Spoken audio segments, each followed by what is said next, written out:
Lenovo is introducing its new Legion Y700 Infinite tablet. That is a Lenovo's flagship tablet.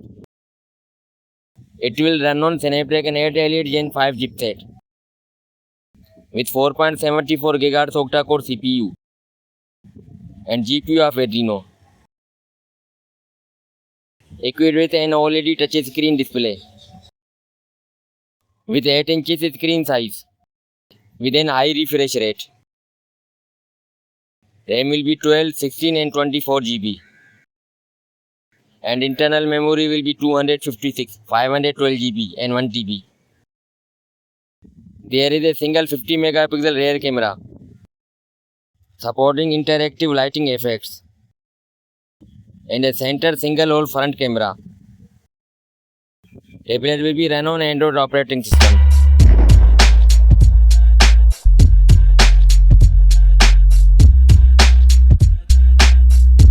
That's all for now. Guys, subscribe my channel for more latest videos. Thanks.